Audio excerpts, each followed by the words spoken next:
Welcome back to Browns All Access with Hue Jackson, Nathan Zagura. You know this man, Bernie Kosar. And Bernie, when you're a quarterback, you like to have those great receivers, but is there anything better than a big stud tight end who can high point the ball, make the tough catches, and stretch the seam? No doubt about it. David Njoku and his athleticism is music to a quarterback's ears, and he's well coached here in Cleveland. There's no doubt about it. But coming from the U, the first time I saw him on the field in OTAs this year, I couldn't help myself and kind of had the flashback to the Jimmy Graham days when me and him were at the field doing releases, working inside the scoring zone, working inside the 10-yard line, inside the 5-yard line on those kind of post-up fades.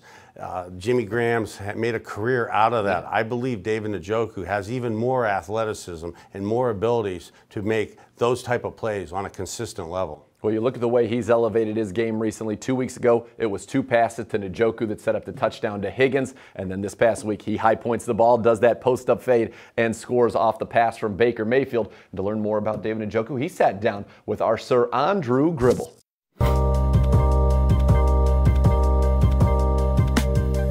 I'm Andrew Gribble here with tight end David Njoku. And David, a tough one to swallow last week against the Chargers. What is the mindset of the team to move forward and bounce back from that kind of game?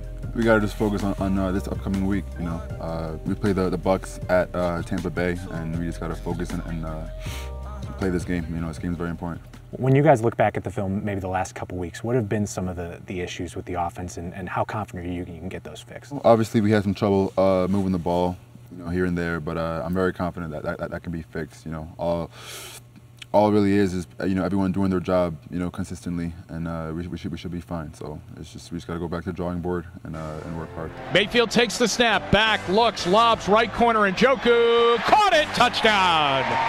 David Njoku, and he flips the ball to a fan in the dog pound. You don't like it to get it in a losing effort, but you got in the end zone last week against the Chargers, went up to get the ball, high pointed it. How in your skill set is that kind of play, and how confident are you when that ball's in the air? I was pretty confident that I was going to come down with it, but you know, when the ball is up like that, like a jump ball scenario, I have to just ensure that, you know, I'm consistent enough to come down with it more often than not, you know, for my team, for me, and for my coaches. So. You guys have been dealing with a lot of injuries at the wide receiver position, a couple in this past week as well. How much does kind of the onus fall on the tight ends, running backs to kind of step up and help this offense keep moving? It's on all of us, you know. It's on tight ends, running backs, and receivers, and the quarterback. You know, it's on all of us to ensure that we do our job, you know, which is score touchdowns, score points, score more points than the other team. We're focused on doing that, you know, this week and winning. So that's our main focus, is winning. How much more confident are you as a blocker right now than last year? Yeah. A lot more confident. I don't know if it shows, but I've definitely picked that up from last year. You know, I was struggling a little bit being a rookie tight end and playing tight end for like a year or two. You know, it wasn't really as easy. But I think, you know, by our coaches, you know, Darren, Seth, they're helping me a lot, and I'm becoming better and better every single day, I believe.